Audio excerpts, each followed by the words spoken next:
दोस्तों, परम पूज्य गुरुदेव परमाननीय माताजी सूक्ष्म रूप से विद्यमान है, नमन करता हूँ। दोस्तों, मानव एकात्मवाद एवं समग्र व संपूर्ण वैश्वीकरणवाद मेरा विषय है, जिस पर मैं आप लोगों से चर्चा करूँगा। दोस्तों, यहाँ मानव जितने भी दुनिया में 7 अरब लोग हैं, ये 7 अरब लोगों को हमारा वेद सनातन काल से ही धरती के प्रत्येक मानव के लिए 2 सूत्र, मानव के लिए भी और सभी प्रकार के जीव प्रजातियों के लिए यहाँ 2 सूत्र किसी ने लिखे नहीं हैं। जीवों को की आत्मा में, जीव शरीर भाव में वो 2 सूत्र समाये हुए हैं।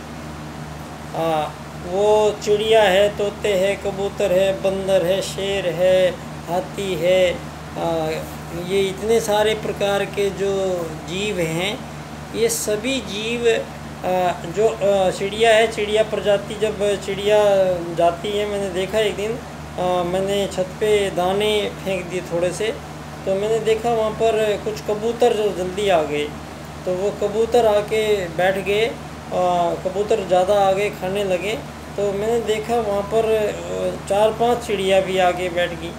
तो मैंने देखा वो जो कबूतर हैं वो सारे के सारे एक एक दाने पे चोंच मार रहे थे अपने अपने, और दाना चुग रहे थे, और वो चिड़िया वो भी अपना अपना दाना उठा रही थी।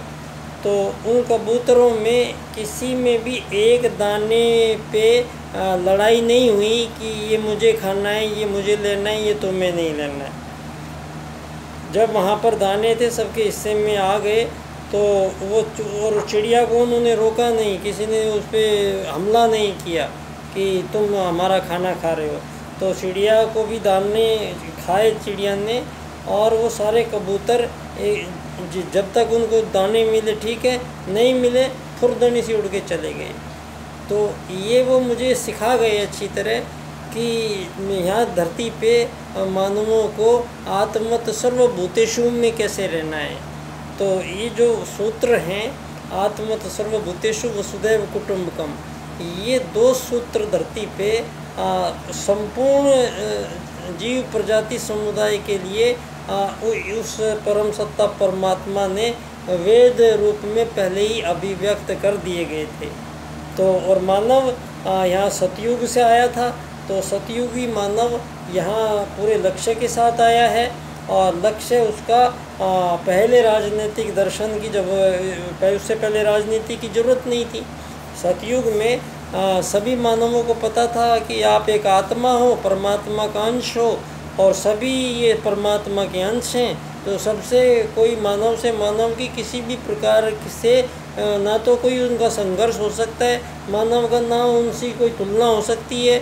मानव की सब यूनिक हैं।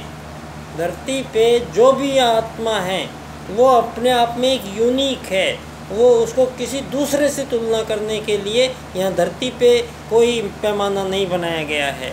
जो आप लोगों ने ये पैमाने इतने बना दिए हैं कि विकसित होगा, अति विकसित होगा, अल्प विकसित होगा, अविकसित होगा, विकासशील होगा, ये आप लोगों ने ये पूरी दुनिया को इस पूंजीवाद के पैरेलल एक ऐसी दुनिया आगे से आगे तैयार बना के रखी हुई है कि कोरोना से दुनिया को मारना पड़ेगा। तो क्योंकि मानवों के पास काम नहीं है, मानव के पास बेरोजगार है मानव, तो मानव बेरोजगार है, तो रोजगार बढ़ेंगे, हमारी तरक्की होगी, ज़्यादा पैसा चाहिए आदमी को, हर मानव को ये पैसा ज़्यादा ही चाहिए। इस पैसे में दीनदयाल उपाध्याय जी अर्थायाम में इसकी धज्जियाँ उड़ाते हैं। अभी मैं प्रूव करूँगा आपके सामने। इस धरती से इस पैसे का समूल कैसे इसको विदा किया है दीनदयाल उपाध्याय जी ने, अभी इस पर चर्चा होनी तो बाकी है। आदरणीय मोदी जी, हमारे देश में जो आप ट्रिलियन इकोनॉमी की बात करते हैं, हम ये ट्रिलियन इकोनॉमी में हम उनसे प्रतिस्पर्धा करके हम ये नहीं जताना चाह रहे हैं कि हम भी आप में से एक महान बन जाएंगे। जो हम ट्रिलियन में पहुंच जाएंगे तो बाकी वो जो देश इतने सारे जो जनता वो मर रही है, आप लोग इन सीमा रेखाओं में कैद हो चुके हो और आपकी बुद्धि को आपने इन सीमा रेखाओं में कैद कर लिया है। सभी आज़ाद देश में सभी आज़ाद प्रधानमंत्रियों की, राष्ट्रपतियों की, इनकी यही स्थिति है कि वो केवल इतना सा सोचेंगे, 4 साल 100 लोगों के बारे में सोचेंगे, 4 साल तक सोचेंगे, फिर उनको दूसरे चुनाव हो जाएंगे, फिर वो दूसरे आ जाएंगे, फिर वो सोचेंगे। ये सोचने सोचाने में यहाँ टाइम पास करवाया जा रहा है धरती पे मानवों का। और यहाँ चल रहा है क्या, वही शक्तिशाली जीतेगा, शक्तिशाली राजा बनेगा, शक्तिशाली ही सारा ऐश्वर्य संपन्नता भोगेगा, धन से सारी शक्ति को खरीद सकता है। तो आज मानव ने जो ये लोकतंत्र जिसको कहा है, ये लोकतंत्र में आपने पूंजीवाद से इसको चलाया है, क्योंकि लोगों में कोई समान एक आत्मवाद होता, आत्मवत् सर्वभूतेषु के अनुसार अगर लोग आते आपके पास तो आत्मा समझ के, सब आत्माओं का समझ के। लेकिन अभी आप लोगों के पास शरीर आ रहे हैं, शरीर बटे हुए हैं, तो इन शरीरों से आपने वोट डाल ली। वोट में 60-70% से वोट ज़्यादा आज तक दुनिया में नहीं हुई होगी, तो 30% लोग लोकतंत्र का हिस्सा नहीं है। लोकतंत्र में पार्टियां बना रखी है, हर देश में 2-2, 3-3 पार्टियां हैं और इन पार्टियों के कार्यालय खुले हुए हैं और ये वहाँ पे कार्यालयों में ये राजनीति में भर्ती करते हैं वहाँ पे, और इनकी कोई योग्यता नहीं होनी चाहिए।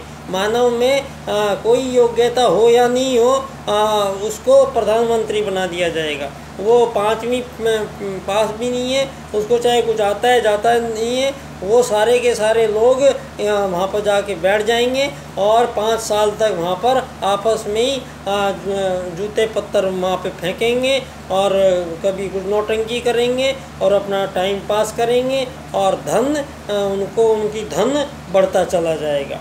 उनके जो भी हर देश में कानून पास होते हैं, कानून पास करवाने वाले ये प्राइवेट सेक्टर वाले अपने अपने फ़ायदे के लिए सरकारों को बहुत सारा डोनेशन देते हैं। और जैसे धीरू भाई अंबानी कांग्रेस के साथ चले गए थे तो मोदी जी ने अडानी को पैदा कर दिया।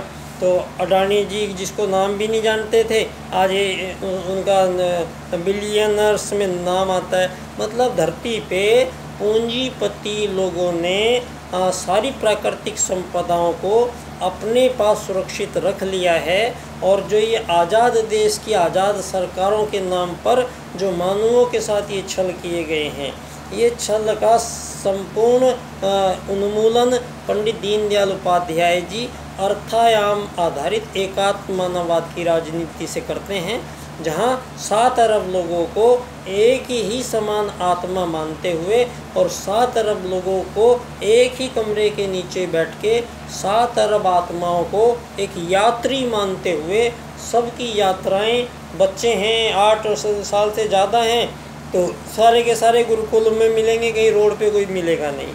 गुरुकुलों में बच्चियां अलग, बच्चे अलग पढ़ते हुए मिलेंगे, कोई डिस्टर्ब नहीं होगा। फिर जो युवा हैं वो सबको 4 घंटे की सरकारी नौकरी जहाँ रहेंगे वहीं करनी पड़ेगी, मकान बने बनाए मिलेंगे, ऊर्जाएँ वहाँ पे आपको ख़रीदनी नहीं है, आपको सब्जी खरीदनी है या आपको छोटे मोटे कपड़े अगर कोई चाहिए वो ख़रीदने हैं, बाकी ना गाड़ियाँ खरीदनी है, ना कुछ ख़रीदना है, ना बच्चों की फ़ीस देनी है, ना बिजली के बिल देने हैं, ना बच्चों की शादियों के दहेज इकट्ठे करने हैं। इस बार मानव को संपूर्ण रूप से जो शरीर की मजबूरियां हैं, मानव की जो शरीर की आवश्यकताएं हैं, तो दीनदयाल उपाध्याय जी अर्थायाम में पहले मानव की भूख का, प्यास का, दीनदयाल जी कहते हैं कि जो धरती पे जन्मा है उसको खाने का और काम करने का बराबर अधिकार है धरती पे सभी को।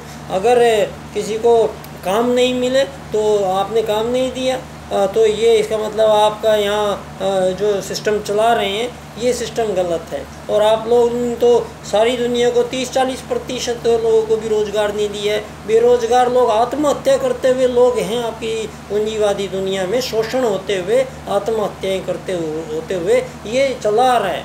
और ऊपर से आपके ये जो युद्ध लड़े जाते हैं, इन युद्धों में बम बरसाए जाते हैं। ये सिलसिला ये कब तक चलेगा, मेरा सवाल ये है। क्यों? क्योंकि हम आत्मवत् सर्वभूतेषु वसुदैव कुटुम्बकम के अनुसार अगर हम चलते हैं तो यहाँ किसी प्रकार का कोई धरती पे कोई है ही नहीं समस्या। तो आपने ये वसुदैव कुटुम्बकम कोई बोल नहीं सकता था, इस बार बोलने की हिम्मत की G20 में। G20 वसुदैव कुटुम्बकम नहीं है। वसुदैव कुटुम्बकम आप लोगों ने धरती पे 199 आज़ाद देशों की सारी सीमा रेखाएं बनवा के ये कब्जे करवा रखे हैं और आपस में सिर्फ फुटबॉल चल रही है। इन सारे कब्जों को ध्वस्त कर दिया जाएगा। अब आने वाले समय में जो राजनीति दुनिया के सामने प्रस्तुत हो रही है, ये पंडित दीनदयाल उपाध्याय जी के आर्थिक लोकतंत्र द्वारा अर्थायाम आधारित एकात्म मानववाद की राजनीति की विश्व में स्थापना करना और अंत्योदय को प्राप्त करना। तो ये मेरा विषय जो है मानव एकात्मवाद एवं समग्र व संपूर्ण वैश्वीकरणवाद। मैं इस मुद्दे को विश्व न्यायालय में लेके जाना चाहता हूँ और विश्व न्यायालय में मैं सारे आज़ाद देशों के सभी को चुनौती देता हूँ कि धरती पे आज तक जो भी मानव ने राज्य की नीतियाँ अपनाई गई हैं, जो राज्य की नीति अपनाई गई है, उन सब नीतियों से सर्वश्रेष्ठ एक राज्य की नीति का पुनर्निर्धारण कर दिया गया है परम पूज्य गुरुदेव की युग निर्माण योजना के अंतर्गत। राजनीति में इसको कन्वर्शन पंडित दीनदयाल उपाध्याय जी ने एकात्म मानववाद का स्थापन विश्व राजनीति के सम्मुख किया है। तो इस पर दोस्तों और अर्थायाम में स्पष्ट करते हैं कि ऐसी जीवन होगा कि वो धन आधारित जीवन नहीं, परिवार आधारित जीवन क्रम अर्थनीति होगी इस बार दुनिया में। ये पूंजीवादी आधारित अर्थनीति नहीं चलेगी। इसको हमेशा के लिए धन का समापन धरती से इस नवयुग में परम पूज्य गुरुदेव के युग परिवर्तन में पंडित दीनदयाल उपाध्याय जी का अर्थायाम आधारित एकात्म मानववाद का राजनीतिक सूत्र करता है। इस पर आप लोगों से मैं निवेदन करता हूँ कि मेरा ये विषय विश्व न्यायालय में कैसे जाएगा और मुझे कैसे आप मेरी सहायता कर सकते हैं, आप इसके लिए मुझे ज़रूर बताइएगा, मुझे सुझाव भी दीजिएगा। मैं बच्चा डॉक्टर बाल्यकाल सेवा संस्थान का अध्यक्ष पंडित दीनदयाल उपाध्याय जी की जन्मस्थली धानक्या स्टेशन जयपुर राजस्थान से उन्हें परम पूज्य गुरुदेव परम वंदनीय माता जी को नमन करता हूँ और सभी अपने देव परिवार के भाई बहनों को मैं प्रणाम करता हूँ और उन्हें एक बार परम पूज्य गुरुदेव की जय।